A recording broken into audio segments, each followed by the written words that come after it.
এখন পিটার বাটলারের উত্তর কোরিয়ার বিপক্ষে কেমন কৌশল হওয়া উচিত?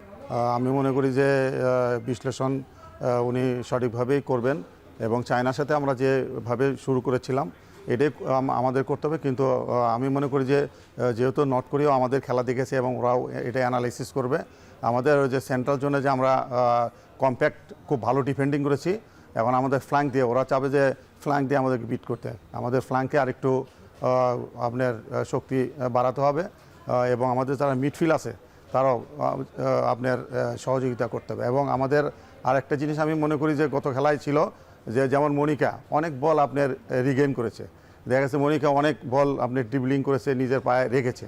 তা আমি মনে করি আরও সাপোর্ট বাড়ানো, আর এই সমস্ত বড় দলগুলোর সাথে আপনি বল যত নিজের পায়ে রাখতে পারবেন ততই আপনার জন্য বেটার। এই জিনিসটা আমাদের আর একটু বেটার করতে হবে। এবং আমাদের হলো অ্যাটাকে যেমন ঋতু অ্যাটাকে গেল বা শামসুন্নার অ্যাটাক গেল, শামসুন্নার আইসোলেট, ওইখানে আর কিছু লোক বাড়ানো আমি মনে করি যে এটা করলে আরো ভালো। মানে সেই লোকটা বা সেই যোগ্য যে খেলোয়াড়টা ওইখানে কোন যোগ্য লোক আপনার হলো যেহেতু আপনার আপনার ঋতুপর্ণা আছে, শামসুন্নার আছে, আপনার ওইখানে মনিকা বা মারিয়া আপনার হোল্ডিং হিসাবে আপনি ডিফেন্সে আপনার করলো, আপনার সিকিউরিটি হিসেবে থাকলো, মনিকা যাও আপনার জয়েন করতে পারেন।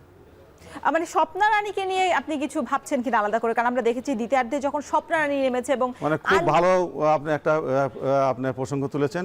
আপনার কালকে একটা খুব ভালো পিটার বাটলারের একটা ভালো একটা পরিবর্তন ছিল, যেটা স্বপ্না রানী নামার পরে কিন্তু আমরা আমাদের অ্যাটাকটা বৃদ্ধি হয়েছে।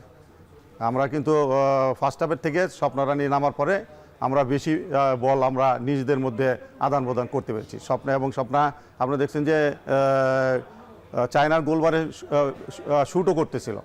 মানে স্বপ্না নামার পরে আমাদের অ্যাটাকটা আসলে আমরা আরও বৃদ্ধি পেয়েছি এবং আমার নিজেদের বল পজিশনটা আরও বৃদ্ধি পেয়েছে।